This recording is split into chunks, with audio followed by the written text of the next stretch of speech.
رسوله النبي الأمين الحنين الكريم الرؤوف الرحيم. أما بعد فأعوذ بالله من الشيطان الرجيم. بسم الله الرحمن الرحيم. ولهن مثل الذي عليهن بالمعروف. صدق الله مولانا العظيم. مولاي صل وسلم دائما أبدا على حبيبك خير الخلق كلهم. اللہ رب العزت کی توفیق خاص حضور نبی رحمت صلی اللہ علیہ وآلہ وسلم کی نگاہ رحمت کے توسل سے جمعۃ المبارک کی آج کی نشست میں ہم حاضر ہیں. دعا ہے اللہ تعالیٰ اپنے دروازے کی حاضری ہم سب کی اپنی بارگاہ میں قبول فرمائے. باب گرامی، جس عنوان پر سلسلہ کلام ہم کر رہے تھے، آج اسی ضمن میں ہم چند باتیں اہمیت طلب اور کریں گے اور پھر اس عنوان کو ہم آج روک دیں گے.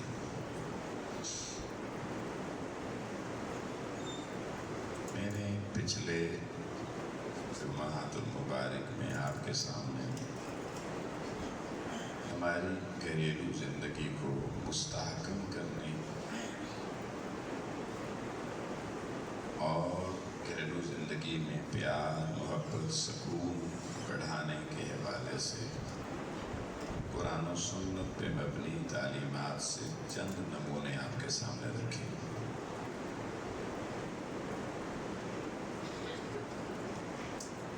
عموماً انسانی معاشرے کا المیہ مسئلہ یہ ہے کہ جنگ ساری حقوق پر ہوتی ہے. ہر کوئی کہتا ہے میرا حق دو، اس نے میرا حق نہیں دیا، اس نے میرا حق نہیں دیا.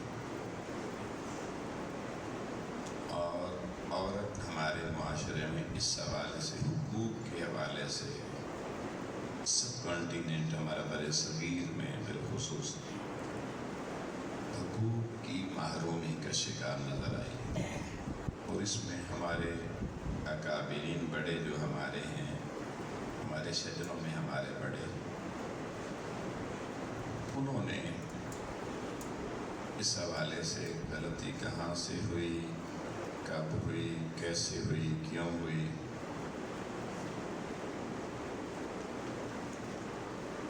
لیکن کہیں سے شروعات تو ہوئی. کیونکہ اسلام نے عورت کو زندگی کے ہر معاملے میں اس کی حقوق متعین کیے، اس کا حصہ متعین کیا. اب صحابہ کرام سب سے پہلی جماعت ہے، انہوں نے یقیناً خواتین کو ان کے حقوق دیے، کیونکہ حضور سے براہ راست دین سیکھا. تابعین نے پھر صحابہ سے سیکھا، تابعین نے تابعین سے سیکھا. یوں اسلام نے جو حقوق متعین کیے وہ امت کی خواتین تک پہنچنا شروع ہو گئی. اب چلتے چلتے دین حضور علیہ السلام کا ہمارے بر صغیر میں حضرت عمر اور حضرت عثمان غنی کے دور میں آ گیا تھا. حضرت عثمان غنی کے دور خلافت میں اسلام کی افواج لاہور، ملتان، سندھ، کشمیر اور ادھر سے ترخم تک کے علاقوں میں آ چکی تھی. تو جب اسلام آیا تو اسلام کی تعلیمات بھی ساتھ ہیں.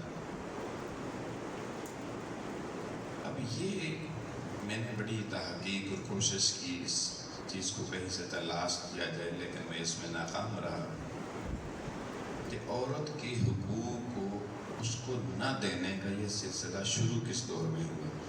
اسلام میں تو آغاز ہو گیا اور ہم لوگ بھی نسلوں سے مسلمان ہیں، کئی پشتوں سے مسلمان ہیں، کئی صدیوں سے مسلمان ہیں. لیکن آج بھی ہمارے معاشرے میں دیکھیں جیسے وراثت میں عورت کو حق دینے کا رواج نہیں ہے.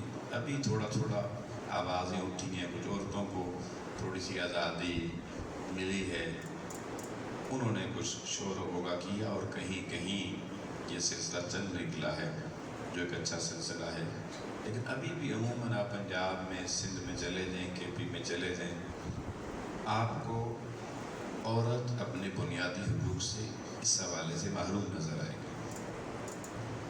اب یہ پتہ نہیں کتنی نسلوں کا قرض ہے جو اب ہم نے چکانا ہے، ہم نے سمجھنا ہے۔ اللہ تعالیٰ ہمارے بزرگوں کو بھی معاف فرمائے، ہم دعا تو کر سکتے ہیں، لیکن جنہوں نے جن کا حق کھایا، یہ دعاؤں والا معاملہ نہیں ہے، معاملہ سخت ہے، یہ بھی ذہن میں رکھیں۔ جن کو بھی زندگی میں ابھی ان کے مثلا باپ نے کوئی غلط فیصلہ کر دیا، بیٹوں کے نام جائیداد کر دی، بیٹیوں کے نام نہیں کی، ان کو حق سے محروم کر دیا، تو بھائیوں کے آج اگر بھائی کوئی ایک بھی زندہ ہے تو ابھی وقت ہے، اس چیز کو ریورس کیا جا سکتا ہے، صحیح کیا جا سکتا ہے، تاکہ آپ اپنے والدین کی بخشش کا بھی سبب بنیں اور اپنی نجات کا سبب بھی بنیں۔ یہ ہم نے پیچھے وراثت کے مسائل میں بھی ڈسکس کیا تفصیل سے۔ اب قرآن مجید کہتا ہے کہ وَلَهُنَّ مِثْلُ الَّذِي عَلَيْهِنَّ بِالْمَعْرُوفِ، سورہ بقرہ آیت نمبر 228۔ ایک عورت کے لیے مرد کے مثل، جیسے مردوں کے حقوق ہیں ویسے عورت کے بھی حقوق ہیں۔ قرآن مجید نے دونوں کے ہم مثل حقوق بیان کیے۔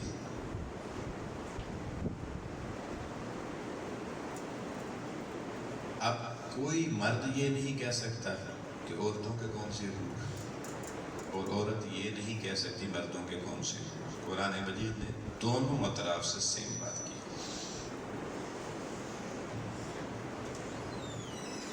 اب ہمارے ہاں جب شروعات ازدواجی زندگی کی ہوتی ہے تو اس میں سب سے پہلی بنیادی چیز ہوتی ہے مہر کا تعین، جس پہ ہم پہلے بھی پچھلے جمعے کو بھی کچھ نہ کچھ بات کر چکے ہیں۔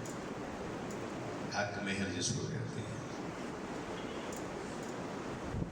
اب حق مہر ہمارے ہاں اس کو آج تک صحیح طور پر نہ پوچھنے کی زحمت کی گئی، نہ بتانے والوں نے بتانے کی زحمت گوارا کی۔ لہذا ایک رواج جو فیملی ٹرینڈ چل رہا ہے اس پر حق مہر متعین ہوتی ہے۔ میری ماں کا 100 روپے تھا تو چلو 200 روپے کر لو، 500 تھا تو 1000 کر لو۔ اب بھی آپ دیکھ لیں 100 میں سے 90 نکاح ایسے ہوتے ہیں جہاں 1000 اور 500 کی فکر آتے ہیں سامنے۔ اور اگر کوئی نکاح خان یہ کہہ دے کہ بھئی یہ کیا کر رہے ہیں آپ، ایک بندے نے اپنی بیٹی پال پوس کے لاکھوں روپے لگا کے پڑھا لکھا کے وہ آج آپ کو دے رہا ہے نکاح میں دولہا صاحب کو، اور اب اس نے ساری زندگی اس کے نام کرنی ہے، اس کی نسلوں کی آبیاری کا سبب بننا ہے، اس کے گھر عزت آبرو کی تحفظ اور اس کے مال و متاع کے تحفظ کی ضمانتیں اس عورت نے دینی۔ اتنی بڑی ذمہ داریاں اس کے اوپر ڈال رہے ہیں، تو جو شریعت نے ایک اس کا حق رکھا ہے مہر کا، وہ تو دل کھول کے دے، پتہ چلے آپ کی حیثیت کیا ہے، آپ ایک انسان کو کیسے تولتے ہیں، کیسے سمجھتے ہیں۔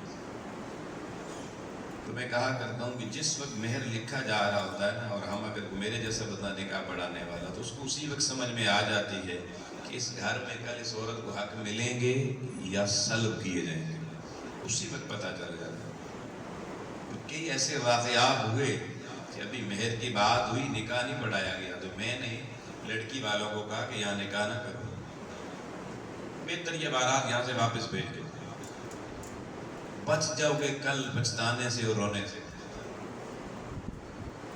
لیکن لوگ اس وقت نہیں سمجھتے، وہ کہتے ہیں خیر ہے تسی پڑھا چھڑو۔ تو ہم انہیں کئی دفعیوں کو میں نے یہ بھی کہا، یہ لکھ لیں میرے لفظ، یہ 4 مہینے 6 مہینے سال کا ٹائم نوٹ کر لیں، دیکھنا ہوگا کہ آپ کی بیٹی کل روتے ہوئے جب آپ کے دروازے پر آئے گی، وہ زندگی میں اس قدر فرسٹریٹ ہو چکی ہوگی کہ اس کی زندگی اجڑ جائے گی، آپ لوگوں کو بھی پریشانیاں پڑیں گی۔ لیکن لوگ نہیں سمجھتے، وہ کہتے ہیں جی بس وہ ہمارے ذاتی معاملات ہیں، آپ ان کو چھوڑیں، آپ کو جو کہا وہ کر دیں۔ اور پھر جب بعد میں وہ گھر اجڑ جاتے ہیں تو ہمیں کہتے ہیں جی آپ ہم نے آپ کی بات سمجھی نہیں، اسی تو بڑے کو کامل بابے ہو. میں نے کہا کامل بابے کی بات نہیں ہے، اس میں کوئی کمال کی تجربے کی بات ہے. کیونکہ وہ حق مہر جب بندہ لکھوا رہا ہوتا ہے تو ہمیں سمجھ میں آ جاتی ہے کہ اس کے نزدیک ایک عورت کی حیثیت، مقام، مرتبہ اور عزت کیا ہے. اسی سے تو سمجھ آتا ہے. اسلام نے یہ ایک چیز رکھ کے نا، اور آپ بھی جب بیٹیوں کے رشتے دیں تو اس بنیاد پہ پرکھا کریں. اگلے سے پہلی بات یہ کریں رشتہ طے کرنے، وہ جو دعا خیر آپ کہتے پھر کہتے ہیں نہیں جی ساڑھے وڈیاں دی دعا خیر ہے، اسی پیچھے نہیں ہٹ سکتے. تو بابا اس سے پہلے یہ کام کریں. اگلوں سے پوچھیں آپ کو مگر رشتہ دینے ہیں مہر کیا دیں گے. اسٹریٹ اوے اس ایک سوال سے آپ کی زندگی کے بے شمار مسائل حل ہو جائیں گے. وہ اگر کہیں جی ہمارے یہاں ویسے 500 ہوتا ہے ہم 1000 کر دیں گے، تو سیدھا ان کو کہیں جناب تشریف لے جائیں. کوئی بات اس پہ دوسری نہ کریں. پھر اپنے خاندان کی مثالیں نہ دیں اور یہ وہ بس سمجھ جائیں. بس ان کی سوچ آپ کے سامنے آ گئی، ان کی تربیت آپ کے سامنے آ گئی. اور بعض لوگ ایک اور جملہ بولتے ہیں شرعی حق مہر. یہ سب سے بڑے لا علم لوگ ہوتے ہیں. ان کے ذہن میں یہ ہے کہ شرعی حق مہر کو پتہ نہیں 16 روپے ہوتا ہے یا 32 روپے ہوتا ہے، یا ہوتا ہی نہیں. اب آپ گرامی قرآن مجید میرے سامنے یہ سورہ نساء ہے، اور اللہ تعالیٰ کی ذات اس کے بالکل ابتدا میں اس سورت کی آیت نمبر 4 میں کہتا ہے وَآتُوا النِّسَاءَ صَدُقَاتِهِنَّ نِحْلًا، اور اپنی عورتوں کے مہر خوش دلی سے ادا کیا کرو، خوش دلی کے ساتھ. نحلہ تمہارے دل میں گھٹن نہ ہو، تمہارے دل میں کنجوسی نہ ہو. یعنی جو مہر کا مسئلہ جب قرآن نے بیان کیا تو اس کو تنگیوں میں رکھ کے بیان نہیں کیا. پہلے کا دل ذرا اس میں اپنا اس کی گھٹن دور کرو، ذرا کھلے ظرف کے ساتھ مہر دو اور خوشی کے ساتھ. مجھے بتائیں کون بندہ ہے ہمارے معاشرے میں الا ماشاءاللہ جو خوشی سے مہر دیتا ہے. اب جو چیز قرآن مجید میں آ جائے وہ حکم نص قرآنی سے آ جائے، کسی مفتی سے پوچھ لیں حکم کا درجہ کیا ہوتا ہے.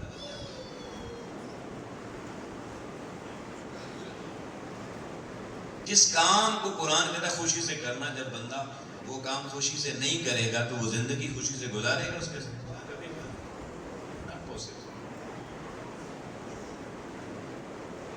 تو یہ میں شاید پہلے بھی بتایا، پھر بھی میں دوبارہ اس کو دہرانا چاہتا ہوں کہ شرعی حق مہر ہوتا کیا ہے. شرعی حق مہر سے مراد کیا ہوتا ہے؟ شرعی حق مہر سے مراد یا ازواج مطہرات کے حق مہر ہوتے ہیں، یا بنات رسول، خصوصاً بنت رسول جنتی عورتوں کی سردار سیدہ بطول زہرا سلام اللہ علیہا، ان کا مہر کیا ہے یہ انفارمیشن ہونی چاہیے.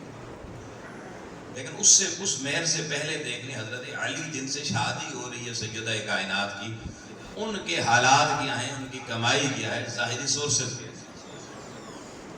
حضور نے کہا علی اللہ کا حکم آ گیا کہ میں فاطمہ کا نکاح تجھ سے کر دوں، اللہ کا حکم آ گیا، تیرے پاس کیا ہے مہر میں دینے کے لیے. حضرت علی گھر گئے، 2 چیزیں اٹھا کے لیے، کہنے لگے گھر میں 2 ہی چیزیں. ایک وہ کمبل یا پیالہ تھا،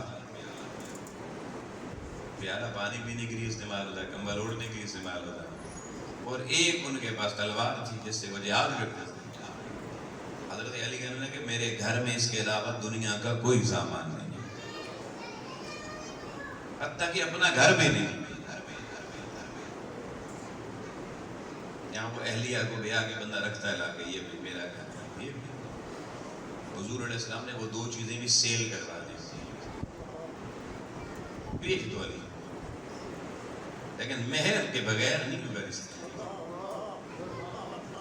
امت کے لیے. اب حضور علیہ السلام علی کو معاف کر سکتے تھے نہیں، بچی کے وکیل تھے نا، وارث تھے نا. سیدہ بطول زہرا معاف کر سکتی تھی یا نہیں؟ آج جو معاف کرواتے پھرتے ہیں لاکھوں روپے کما کے، ان کے سوچنے کا مقام ہے. اور قرآن مجید نے معافی کی اجازت نہیں دی، یہ بھی میں بتاؤں. آگے قرآن کے لفظ دیے فَإِن طِبْنَ لَكُمْ عَنْ شَيْءٍ مِّنْهُ نَفْسًا، اگر کوئی عورت اپنی مرضی سے اس مہر سے تھوڑا سا چھوڑ دے، سارا نہیں، سارا نہیں چھوڑے. تمہیں کچھ مثلاً مثال 10 لاکھ روپے مہر رکھ لیا گیا اور عورت کہے چلو کوئی بات نہیں 9.5 لاکھ دے دو. یہ جو 50,000 اس نے چھوڑ دیا ہے قرآن نے فَكُلُوا هَنِيًّا مَرِيًّا، پھر یہ خوشگوار طریقے سے اس 50,000 کو کھاؤ، یہ تمہارے لیے درست ہے. لیکن یہ نہیں کہا کہ وہ سارا چھوڑ دیا. حق جب آپ کسی حقدار کو دیتے ہیں، آپ کے بھائی بھتیجے بھانجے کی زمین ہے، آپ 10 کنال اس کو دے دیتے ہیں، وہ اگر بیچ میں کہے جائے چاچا جی آپ نے 10 سال سنبھال کے رکھی ہے، ایک مرلہ تسی رکھ لو، تو خوشی سے قبول کر لو. ایک مرلہ آپ نے جب بڑے ظرف کا مظاہرہ کیا، اگر وہ عورت بھی تھوڑے ظرف کا مظاہرہ کر کے کہہ دے کوئی بات نہیں میں آپ کو 10,000 روپے چھوڑ دیتی ہوں، تو اس میں بھی خوش ہوا کرو. یہ نہ کہا کرو میں 10 لاکھ دوں تو کتنی کنجوس ہے 10,000 چھوڑ رہی ہے. یہ کنجوس نہیں، یہ اس کی ظرافت ہے، اس کا حق تھا. اب جو مہر فاطمی طے پایا، جس مرضی فقہ سے جا کے پوچھو، جس مرضی مولوی سے جا کے تحقیق کرواؤ، آپ کی اپنی مرضی ہے. میں کھلے مزاج کا آدمی، یہ نہیں کہتا کہ جو میں کہہ رہا ہوں بس کوئی سن. آپ جانتا نہیں، یہ میں پہلے بھی بتا چکا ہوں، آج پھر اس لیے دہرا رہا ہوں کہ آپ اس کو ذہن نشین کریں اور نسلوں کو سمجھائیں. وہ مہر 12.5 اوقیہ طے پایا. اوقیہ، اب وہ 12.5 اوقیہ تھا، لوگوں نے 12.5 روپے سمجھ لیا. وہ 32.5 16.5 یہ ساڑھے کا لفظ جو آیا نا، یہ بیسیکلی حضرت سیدہ بطول زہرا کا مہر 12.5 اوقیہ تھا. روپے نہیں. اوقیہ کیا ہوتا ہے؟ اوقیہ، ایک اوقیہ جو ہوتا ہے نا، یہ سونے کا ایک ڈلی ہے، سونے کی ڈلی جس کے اندر 40 چاندی کے درہم ہوتے ہیں. سمجھ میں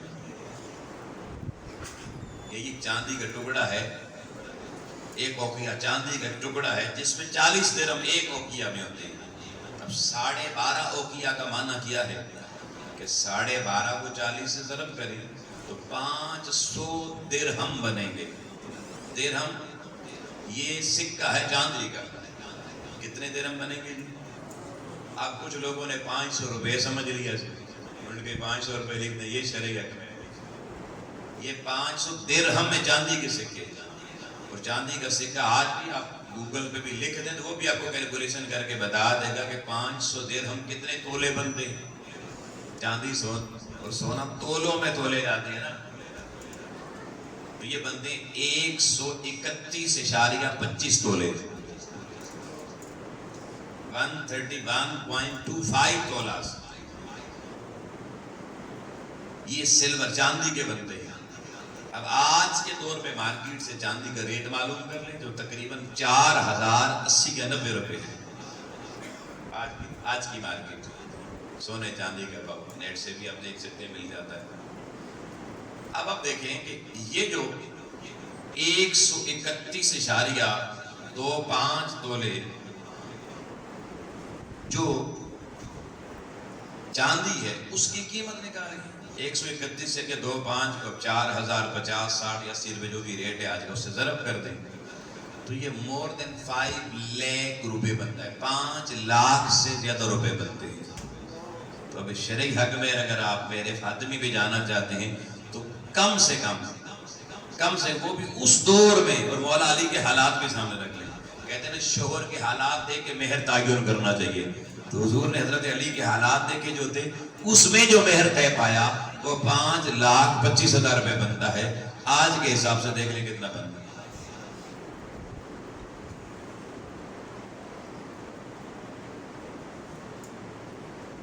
کہاں ہماری عقلیں گم ہیں. اچھا یہاں میں وہ جملے بھی دہرانا چاہوں گا. آپ کسی بندے سے پوچھیں جی شادی کا خرچہ کتنا کیا جی آپ نے بچے پہ، آپ کو بتایا جائے گا جی 20 لاکھ روپے 30 لاکھ روپے 40 لاکھ روپے. آپ نے لڑکی کو جہیز دیا؟ نہیں ہم نے جہیز نہیں دیا، اس کی ماں نے دیا. بھئی آپ نے اس کو جہیز بھی دیا، مہر کتنا دیا؟ وہ جی 1,000 5,000 10,000 کو دے دیا. تو بھئی آپ نے 20-30 لاکھ روپے کہاں لگایا؟ کپڑے آپ کے بیٹے کے بھی لے کر آئی دلہن کسی کی لڑکی، وہ خریداری کرواتے ہیں نا دولہے کو. ہمارے یہاں کیا رواج ہے، دولہا صاحب کو بلایا جاتا ہے، اپنے شوز لے لو، ساکس لے لو، کپڑے لے لو، یہی رواج ہے ہمارے. حتیٰ کہ دولہے کی بہنوں کے بھی جوڑے ادھر سے آتے ہیں، ماں کے بھی ادھر سے آتے ہیں، باپ کا بھی ادھر سے آتا ہے. انہوں نے لڑکی نہیں دی ہوتی، سارے خاندان کو ساتھ وہ تحائف بھی دینے ہوتی ہیں. جو نہ دے ناراضگیاں ہوتی ہیں. یہ ذرا دیکھنا اپنے لاگ جو لگے ہوئے ہمارے معاشرے میں. لعنت کے توق میں انہیں کہا کرتا ہوں جو ہم نے گلے میں ڈالے ہوئے اپنے. ارے بابا آپ نے 20-30 لاکھ روپے کہاں لگایا؟ آپ نے فرنیچر خریدا؟ نہیں، وہ فرنیچر بھی تو لڑکی لائی ہے، کپڑے بھی وہ لائی ہے، صوفے سیٹ بھی وہ لائی ہے، کچن کے برتن خریدے نہیں جی، وہ بھی تو سارے وہی لائی ہے. آپ نے کدھر پیسے لگائے؟ ضروریات گھر تھی، کچن، وہ بھی آپ نے ایک برتن نہیں خریدا. ضروریات تھی کپڑے جوتے، وہ بھی آپ نے نہیں خریدے، وہ بھی لڑکی والوں نے خریدے. ضروریات چلے تھی جی، کوئی صوفہ، کوئی کرسیاں جار، کوئی پیڑھی بیٹھنے کے لیے، آٹا گوندنے کے لیے، کوئی روٹی پکانے کے لیے بیلنا چوکی، وہ بھی وہ لے کر آئے. تاکہ آٹا رکھنے کی پیٹی بھی وہ لے کر آئے، بستر رکھنے والی پیٹی بھی وہ لے کر آ گئی. اگر گاؤں میں ہے آپ کا اناج ہے تو اس کا وہ بڑھولا بھی وہ لے کر آئے. اب تو موٹر سائیکلیں اور گاڑیاں بھی ساتھ آتی. آپ نے 30 لاکھ روپے کہاں لگایا؟ لڑکی والوں سے پوچھو تو بات سمجھ میں آ رہی ہے. آپ نے کدھر اڑایا ہے؟ نہیں جی بڑی مہنگی شادیاں ہوگی. جو بھائی کیا کیا ہے؟ ہم نے یہ کیا ہے جی، شرلیاں، پٹاخے، ساری رات لوگوں کو سونے نہیں دیا، یہ کام میں کیا ہے. دوسرا کام کیا کیا؟ کہ پہلے دن آپ لوگوں کے گھر کے سکون اجاڑیں گے تو اللہ تعالیٰ آپ کی زندگی میں سکون لائے. سوچئے کہ اس پیغام کو پورے محلے کو سونے نہیں دیا جاتا. میں تو ایک دفعہ اس محلے میں بھی کسی ہم تقریب میں یہاں آئے تھے تو یہاں شادی ہو رہی تھی. مجھے وہ دیکھنے یاد ہے کہ جو میں نے باہر کے مناظر، شور شرابے، ہنگامہ آرائی کے دیکھے اور ٹھاں ٹھاں کے دیکھے، میں نے کہا یا اللہ یہ کس معاشرے میں ہم رہ رہے ہیں. انسانوں کو تو معاشرہ نہیں نظر آتا. آپ نے پورے محلے کا سکون اجاڑا، آپ کی زندگی میں کبھی سکون نہیں آیا. کہاں اسلام میں لکھا ہوا ہے کہ آپ اپنے بیٹے کی شادی کریں پورے محلے اور پڑوسیوں کا سکون برباد کر کے رکھیں؟ قرآن یہ کہتا ہے کہ ان الذین یؤذون اللہ ورسولہ، جنہوں نے اللہ رسول کو اذیت دی. اور پھر آگے مومنین کی اذیت کا ذکر ہے. جنہوں نے مومنوں کو اذیت دی ان پر اللہ دنیا آخرت میں لعنت کرتا ہے.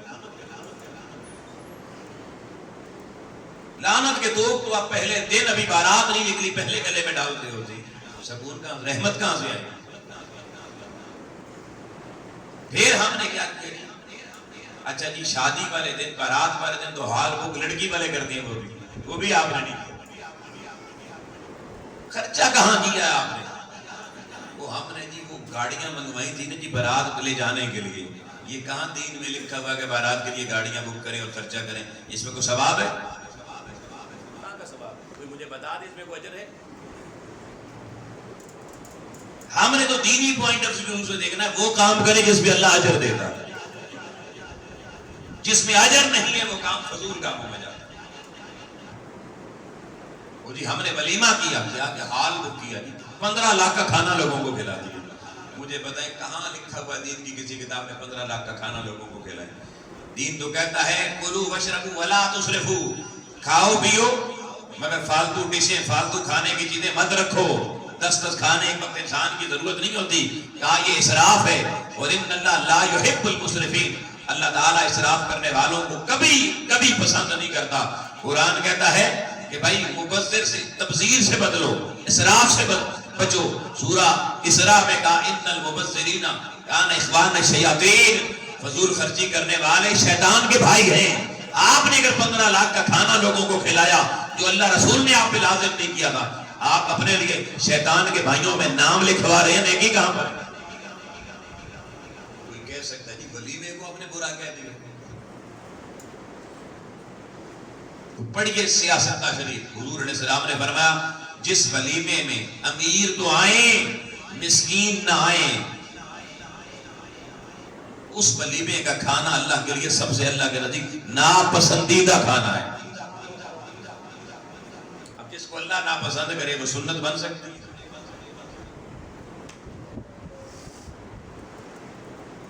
مسکین کو حال میں گھسنے دیتے ہیں.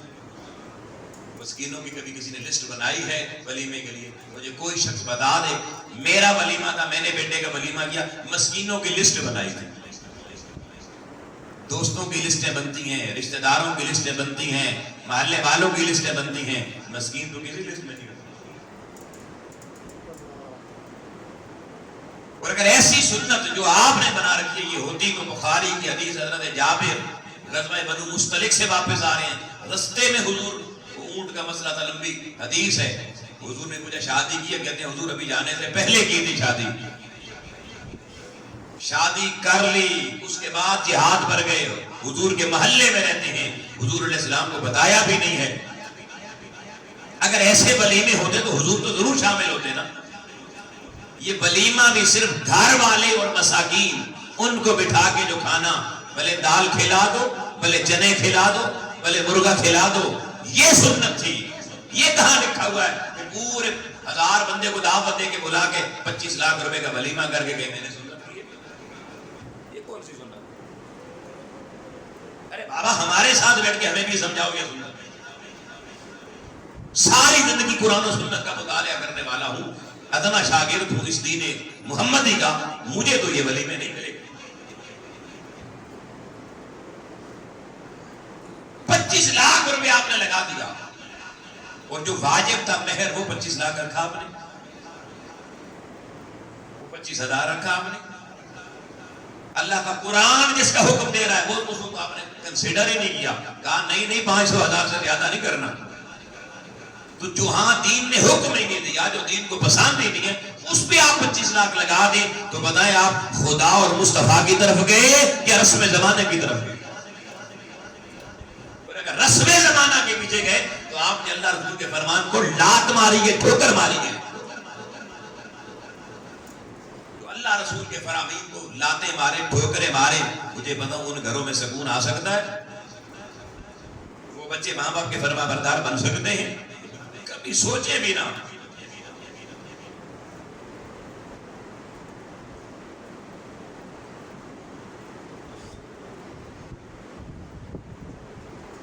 وہ جو ہم کہانیاں سناتے ہیں بزرگان دین کی، وہ تب سمجھ میں آئے جب یہ بنیاد سمجھ میں آئے۔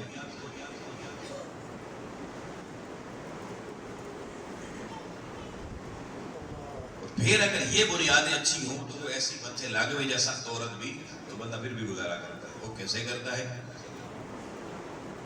ایک آدمی کی کسی خاتون سے شادی ہوگی صحیح راہ و رسم سنت کے مطابق، اب خاتون بہت بدتمیز، بات بات میں تو تڑاک کرتی، روزانہ لڑتی، پورے محلے والے سنتے۔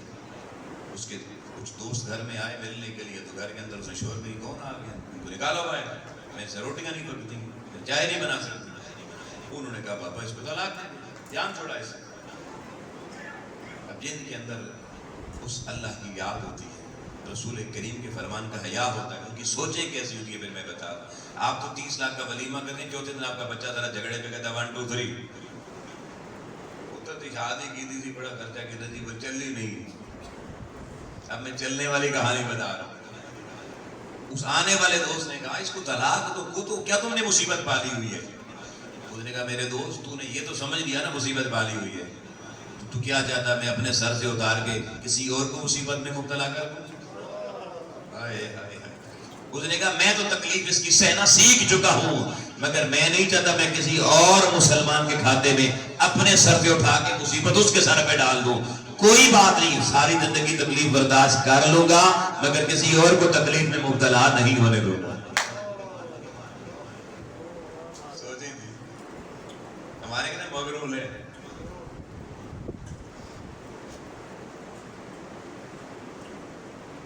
اور دوسری طرف اب میں ایک دوسرا رخ بھی آپ کو تصویر کر دکھاؤں گا۔ اسی کتاب میں واقعہ اور بھی لکھا ہوا جس میں یہ بات سنائی ہے۔ بزرگ لکھتے ہیں کہ ایسے ہی ایک بندے کی شادی ایک ایسی خاتون سے ہو گئی جس کے ساتھ گزارا ممکن نہیں تھا، تو شریعت کہتی ہے کہ گزارا ممکن ہو تو علیحدہ بھی ہو سکتے ہیں۔ بندے نے پوری کوشش کی لیکن خاتون کچھ بات کہتی ہے میں نے چھٹ، میں نے رہنا ہی نہیں ہے تیرے ساتھ۔ بالآخر بندے نے تنگ آ کر اس کو ڈائیورس کر دیا، طلاق دے دی۔ اب جب خاتون چلی جاتی ہے اور بندے کو تنگ کر کے جاتی ہے تو پھر بندے کی اپنی فیملی، چاچے تائے پھوپھیاں آتی ہیں، رشتہ دار آتے ہیں، وہ کہتے ہیں شکر ہے جان چھوٹی کنی ماڑی سی، کنی خراب سی، کنی فلانی سی. اس کے بھی رشتہ دار آئے نا، تو سب نے اپنی اپنی کہانی جب شروع کی نا، آئے شکر ہے تیری جان چھوٹی، اس نے آپ کی زندگی برباد کر دی تھی، عذاب بنا دی تھی، ہر وقت وہ چپ چپ کرتی رہتی تھی. چلو شکر ہے جان چھوٹی. ابھی کسی نے کلام شروع ہی کیا نا، اس نے ہاتھ جوڑ کے کہا آنے والوں اگر یہ کلام کرنا تو میرے گھر سے چلے جاؤ. پوچھا مسئلہ کیا ہے؟ ہم تو آپ کی دلجوئی کرنے کے لیے آئے ہیں. کہا مجھے ایسی دلجوئی کی ضرورت نہیں ہے، میں نے وہ کام کیا جو سنت رسول مجھے اجازت دیتی تھی، حضور علیہ السلام کی حدیث مجھے اجازت دیتی تھی، مگر میں کسی دوسرے شخص کی عیب جوئی کی اپنے گھر میں تمہیں اجازت نہیں دے سکتا. تو یہاں تو لوگ خود سناتے ہیں عیب جوئیاں، پھر دوسروں سے سنتے ہیں، خوش ہوتے ہیں، مگر اہل ایمان کا یہ شیوا لوگوں نہیں ہوتا. اس نے کہا کوئی بات نہیں، اللہ کو نہیں منظور تھا، گھر نہیں آباد ہوا، مگر میں اپنے کانوں سے اپنی سابقہ بیوی کے عیب سنوں، قرآن و سنت مجھے اس کی اجازت نہیں دے. یہ تربیت.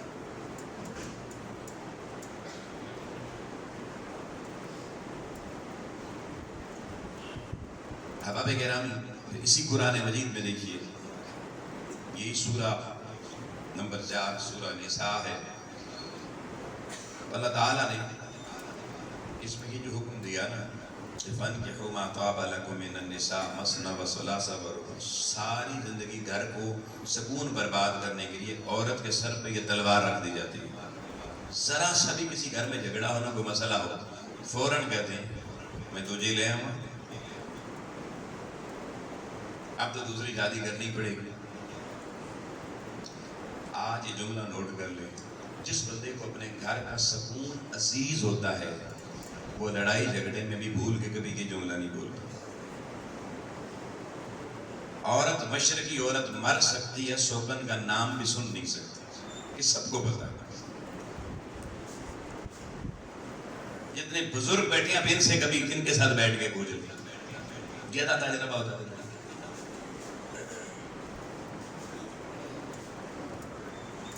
اور آپ سب سے پہلے لڑائی کا جملہ یہ بولتے ہیں. وہ لڑائی نہ بھی ہو رہی ہے، کچھ کو شوق ہوتا ہے لڑائی کرنے کو، کہتے ہیں تجھے لے آئیے. وہ پھر کہتی تیری ماں مرے فلانا ڈمکانے، پھر اپنی ماں کو بھی باپ کو بھی 2 4 سنوا کے پھر ٹھنڈا ہو جاتا. مرے ہوئے بعد قبروں میں پڑے ہوئے ماں باپ کو بھی اس سے گالیاں دلوا کے پھر چپ کر کے. وہ پنجابی میں کہتے ہیں نا، مائیا تاں رہسی دھونی بنا رہے سے. ہماری عادتیں عجیب بن گئی ہیں. آپ یہ جو کہتے ہیں نا کہ ہم دوسری لے آئیں گے، یہ جملہ بھی کہنے سے پہلے قرآن سن لو. قرآن کیا کہتا ہے؟ قرآن نے 2 3 4 کی بات ضرور کی، کیونکہ شریعت کا قاعدہ یہ ہے، لیکن وہ کیسے قاعدہ ہے اس کی تفصیل میں ابھی نہیں بتا رہا. لیکن یہاں قرآن مجید کا جملہ ضرور آپ کو سمجھا رہا ہوں. وَإِنْ خِفْتُمْ أَلَّا تَعْدِلُوا فَوَاحِدَةً، اور واحدۃ کا اس میں نقرہ فرما کے اگر تمہیں اس بات کا خوف ہو کہ تم عدل نہیں کر سکو گے، فواحدہ، بس صرف ایک کی بات کیا کرو، کبھی دوسری کی بات نہ کیا کرو. فا لازم ہے، تاکید ہے. فا عربی زبان میں کسی لفظ سے پہلے فا آ جائے، یہ لازم اور تاکید کے لیے استعمال ہوتا ہے. بس تم پر لازم ہے، اللہ تمہیں تاکید کرتا ہے. کس چیز کی؟ کہ بس کہا کرو ایک ہی ہے، ایک ہی رہے گی. اچھا اگر عورت آپ کو تنگ پہلے سال 6 مہینے کرتی رہے اور اب ہر دفعہ گئی، لو جی ہم نے تو صرف ایک سے ہی محبت کی اور ایک سے ہی رہے گی، تو 2 4 مہینے بعد وہ بھی سوچے گی، پھر اپنی سہیلیوں کو بتائے گی ہمارا گھر اللہ بڑا چنگا ہے، اس سے دوسری کا ذکر کرتا ہی نہیں. خود بخود اس کے اندر اللہ تبدیلی لے آئے گا. لیکن ہم کہاں تبدیلی کے کہاں. اچھا اب یہاں پر ابھی بات کرنا، یہی سورہ نساء ہے، اور اسی میں اللہ نے پھر یہ مضمون بیان کیا آیت نمبر 129 کے اندر. اب دیکھیے اللہ کریم نے اس گھریلو زندگی میں کس قدر ہمیں تفصیلات مہیا کی.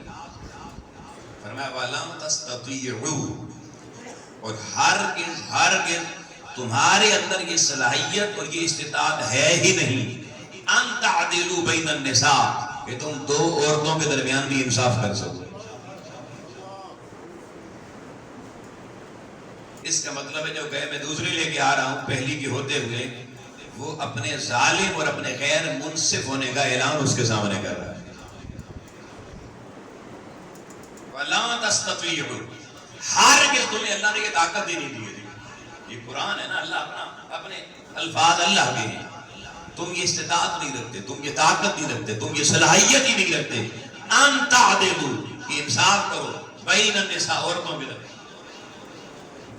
وَلَوْ حَرَصْتُمْ، جتنا بھی تم چاہو، جتنی بھی تمہاری خواہش، جتنی بھی تمہاری حرص ہو، خواہش ہو دوسری کرنی، جتنی بھی خواہش ہو، قرآن کہتا ہے تم انصاف پھر بھی نہیں کر سکتے. فَلَا تَمِيلُوا كُلَّ الْمَيْلِ فَتَذَرُوهَا كَالْمُعَلَّقَةِ. اللہ کی ذات کہہ رہی ہے تم کیا کرو گے؟ دو اگر ہو گئی تو انصاف نہیں کر سکو گے.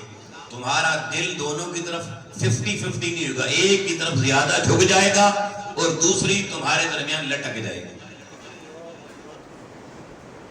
قدرت نے ہمیں بنایا نا، مجھے آپ کو بنانے والا اللہ ہے. اللہ کہتا ہے یہ میلان دو عورتوں میں برابر رہے، یہ میں نے تمہارے اندر یہ والے سلسلہ رکھا ہی نہیں. پھر آپ سوچ سکتے ہیں کہ دوسری شادی کو پھر کس طرح کریں. تو پھر ایک ہی صورت ہے، پہلی کو جناب مار دو اور قتل ناجائز ہے، اور دعا کرو مر جائے، اور کسی کے مرنے کی دعا کرنا حرام ہے. صورت میں یہی مان لگی رہے گا. قرآن مجید نے یہاں البتہ بتایا ہے اس کا طریقہ. فرمایا وَإِن تُصْلِحُوا، اگر تمہارے درمیان اس پر صلح ہو جائے، عورت خود یہ فیل کرے کہ میں یا گھر میں تنہا ہوں، مجھے ساتھ کو عورت چاہیے، یا کہ کام کا بوجھ زیادہ ہے ذرا تقسیم ہو جائے، یا کہے شوہر کی خواہش میں پورا کرنے کے قابل نہیں ہوں، چلیں خود اس کی طرف سے آفر آئے اس صلح کی. ویسے عورتیں کی صلح مارتی نہیں ہیں، قرآن کہتا کہ یہ والی صلح وہ مار ہی لے، وہ کہہ لے چلو اس معاملے میں وَتَتَّقُوا، لیکن اس میں بھی اللہ کا ڈر مد نظر ہو، خواہش نفس اللہ کا ڈر مد نظر ہو. پھر اگر ایسا کر لو تو انصاف اب بھی نہیں ہوگا. قرآن کہتا ہے انصاف نہیں ہوگا، لیکن اب وہ عورت کیونکہ خود برداشت کرے گی. فَإِنَّ اللَّهَ كَانَ غَفُورًا رَحِيمًا، اللہ تعالیٰ اس صورت میں تمہاری ناانصافی پر معافی بھی دے گا، رحم کی خیرات بھی عطا فرمائے گا. یہ ہے سورۃ قرآن.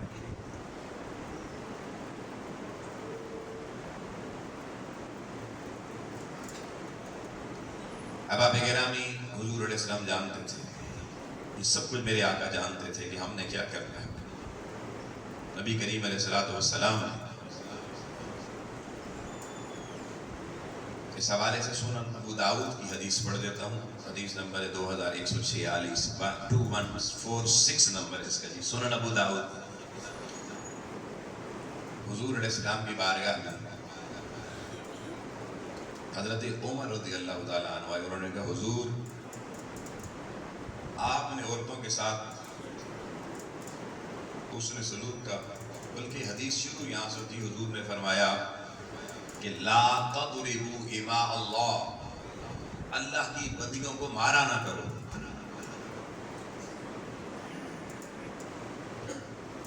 جس عورت کو آپ مارتے ہیں وہ کبھی زندگی میں آپ سے وفا نہیں کرے گی، دوبارہ کبھی آپ کی نہیں بنے گی. یہ مار ایک ایسی چیز ہے جو نفرت کے پودے لگا دیتی ہے. حضور فرماتے ہیں لا تضربوا اماء اللہ، اللہ کی بندیوں کو مارا نہ کرو. اللہ نے انہیں بنایا ہے نا، آپ اللہ کی بنائی ہوئی چیز کو مار رہے ہیں. اپنی بنائی ہوئی چیز کو بے شک توڑ دیا کرو پسند نہ آئے تو، مگر اللہ کی بنائی ہوئی چیز کو توڑنے کا، اس کو مارنے کا حق حضور تمہیں نہیں دے رہے. یہ جب حکم آ گیا نا اتنا، تو حدیث میں حضرت عمر چند دن بعد حضور کی چوکھٹ پہ آئے. انہوں نے کہا یا رسول اللہ، آپ نے جب سے یہ حکم دے دیا ہے نا، عورتیں بڑی سرکش ہو گئی، اب بات ہی نہیں سنتی ہماری. انہیں پتا ہے ہم آپ کا ہر بات مانتے ہیں، آپ نے کہہ دیا تو ہم ان کو ہاتھ نہیں لگائیں گے، اب ڈانٹیں گے نہیں. وہ تو سر پہ سوار ہو گئی ہیں یا رسول اللہ. حضور علیہ السلام نے کہا اگر کوئی عورت اب بات نہ مانے تو اسے تعظیماً مارا کرو. مارنے کا حکم دے دیا. پہلے کہا تھا نہ مارو، تو اب صحابہ نے بالکل ہاتھ اٹھا لیا. حکم مل گیا کہ اب اگر ذرا سی بھی غلطی کرے تو سزا دے سکتے ہیں. چند دن گزرے، حضور کے دروازے پر 70 70 عورتوں کی شکایتیں، 70 گھروں کی شکایتیں، سنن ابن ماجہ میں بھی یہ حدیث موجود ہے. 70 گھروں سے شکایتیں آ گئی حضور کے محلے سے ہی کہ ہمارے شوہر ہمیں مار دیں. حضور یہ آپ نے ہمیں پٹوا دیا، مروا دیا، کیا کہہ دیا ان کو؟ یہ ذرا ذرا سی بات پہ جناب مارنا شروع کر دیتے ہیں.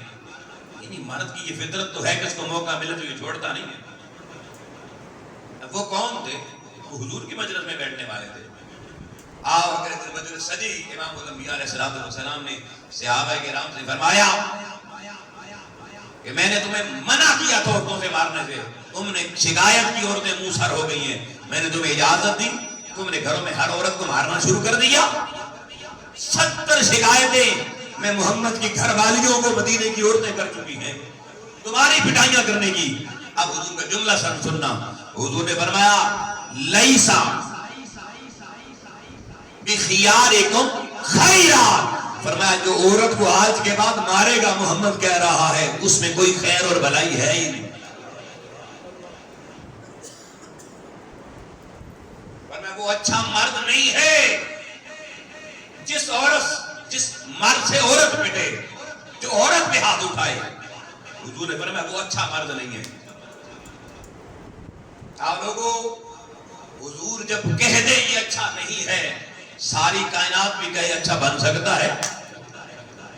اچھائی برائی کا معیار رسول اکرم صلی اللہ علیہ وسلم کی بارگاہ ہے. زندگی میں یہ خطا کرنے والوں، عورتوں کے منہ لال پیلے کرنے والوں، میں منبر رسول پہ بیٹھ کے تمہیں اللہ کے رسول کا فرمان سنا کے ہاتھ جوڑ کے کہہ رہا ہوں، اللہ کی حضوری میں جبینے رکھ کے معافیاں مانگو. گھر والیاں زندہ ہیں تو ان کے پاؤں پکڑ کے معافی مانگو. قیامت کو اگر تم اچھے مرد نہ ہوئے رسول کریم کے سامنے بھی نہیں آؤ گا. حضور کبھی شفاعت نہیں کریں گے.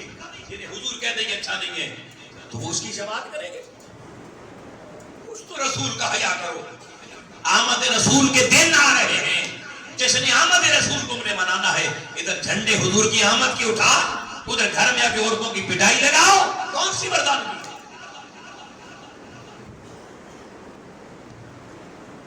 جھنڈا اسی کے ہاتھ میں مصطفیٰ کا اچھا لگتا ہے جس کے کردار و سنت و حکم مصطفیٰ کی روشنی اور خوشبو بھی نظر آتی ہے.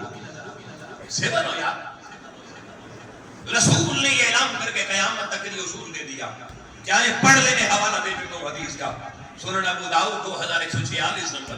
آقا نے فرمایا وہ مرد اچھا نہیں ہے، تم میں بہتر مرد وہ نہیں ہے جو عورت کو مارے.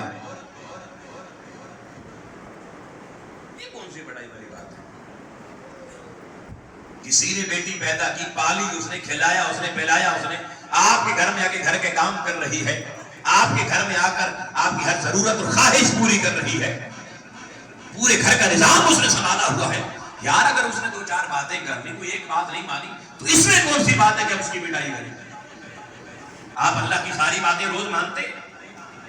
بتائیں کون ہے جو کہے میں اللہ کی ساری باتیں مانتا ہوں؟ اگر اللہ نے آپ کو لتر پریڈ کرنا شروع کر دی پھر کیا کریں؟ وہ کرے گا آخرت میں. اگر آپ انسانوں پہ رحم کریں گے، کل وہ کہتا ہے آج تم زمین والوں پہ رحم کرو، کل آسمان والا تم پہ رحم کرے گا. اور آج آپ نے رحم نہیں کیا، پٹائیاں لگا کے جناب گھر والیوں کے جناب ہمیں ان کے پورے وجود پہ چھالے بنا دیجئے، تو کل آپ کو کیا فرشتے ریکارڈ نہیں کریں گے؟ اللہ کہے گا تیری بات اس نے نہیں مانی، تیرا طریقہ یہ تھا تو سزا دیتا تھا، میری بات تو نے نہیں مانی، اب میرا طریقہ بھی یہ میں سزا دوں گا. بندے کی سزا تو بندہ پھر برداشت کر لیتا ہے، اللہ کی کیسے برداشت کرتا ہے؟ پھر امام الانبیاء علیہ السلام نے مسلم شریف کی حدیث ہے، آقا کہتے ہیں استاؤسو، میں تمہیں وصیت کرتا ہوں. کس بات کی؟ کہ اپنی عورتوں سے اچھا سلوک کرنا. آؤ لوگوں، یہ کس کی وصیت ہے؟ رسول انعام صلی اللہ علیہ وسلم کی. حضور کہہ رہے ہیں میں تمہیں وصیت کر کے جا رہا ہوں. کس چیز کی؟ اپنی گھر والیوں سے اچھا سلوک کرنا. اب حضور نے وصیت کی، باپ وصیت کر جائے اچھی اولاد ہو تو ساری زندگی وصیت پوری کرتی ہے. رسول وصیت کر جائے امتی اچھا ہو تو ساری زندگی رسول کی وصیت ٹوٹنے نہیں دے گا. اب حضور کے لیے اچھا سلوک کرنا، مارنا اچھا سلوک ہوتا ہے؟ جنہوں نے زندگی میں سینکڑوں بیسیوں بار رسول کی وصیت توڑی ہے، وہ سوچے کون سا منہ لے کے حضور کی بارگاہ میں جائیں گے۔ اس لیے آج وقت ہے، اللہ کی بارگاہ میں توبہ کرو، رسول کی بارگاہ میں توبہ کرو، اور وہ تبھی ممکن ہے، گھر والی کے پاؤں پکڑنے پڑیں گے۔ اللہ رب العزت کی بارگاہ میں دعا ہے، مالک و مولا، ہم نے چند باتیں قرآن و سنت کی، تفصیلات کا تو وقت نہیں ہوتا اس میں، جو آپ کے سامنے رکھی، میں امید کروں گا کہ ان نشستوں کے بعد آپ کے گھروں کی زندگی کے اندر تبدیلی آئے گی یا نہیں؟ اللہ کرے آئے۔ اور نوجوان جو سن رہے ہیں، جنہوں نے کل ابھی گھوڑی چڑھنا ہے، وہ پہلے سے یہ تہیہ کر لیں کہ رسول کی وصیت پوری کروں، اچھا مرد بننا، اور اس کا معیار کیا ہے؟ ہاتھ عورت پہ نہ اٹھائے۔ جس عورت پہ مرد ہاتھ اٹھانا چھو پہلے دن سے نہ اٹھائے، وہ 4 دن بدتمیزی بھی کرے گی، وہ کہے گی یہ کتنا اچھا بندہ ہے، دیکھو مجھے کچھ کہتا نہیں، میں ہی پاگل ہوں، وہ خود دیکھنا آپ کے سامنے کہے گی ایک دن، وہ کہے گی میں نے آپ نے تو بڑی زیادتی کی، ایسے ہی میں چلی فلانی ڈمکانی لڑ پڑتی، آپ کتنے اچھے ہیں۔ یہ صرف آپ کو اس کی زندگی میں ممتاز بنا دے گی، اور عورت بندے کو مان لے اور قبول کر لے اور اچھا کہہ دے، اس سے اور بڑا صلہ کیا زندگی میں۔ جس دن کوئی عورت اپنے مرد کو کہتی ہے نا کہ میں نے 13 سال 15 20 30 سال جو گزارے ہیں، آپ جیسا مرد میں بڑی خوش قسمت ہوں، یہ تو کسی کو نہیں ملتا، اس دن آپ خود سوچے بندے کا خون 2 کلو بڑھتا ہے کہ نہیں بڑھتا۔ اور آپ اکثر گھر والیوں سے شکایت کرتے ہیں، سارا زمانہ میری تعریف کرتا ہے میں بڑا اچھا ہوں، تو ایک ایسی فلانی ڈھمکانی ہے، ترس گیا ہوں کبھی تیرے لب بھی ہل جائیں، وہ کس لیے نہیں ہل رہی ہے تو رات بتا رہا ہوں۔ اللہ کریم کی ذات ہم سب کو اس پیغام کو ماننے اور عمل پیدا ہونے کی توفیق نصیب فرمائے۔ یہ اعلانات سن لیں انشاءاللہ تعالیٰ۔ یہ 22 اگست یعنی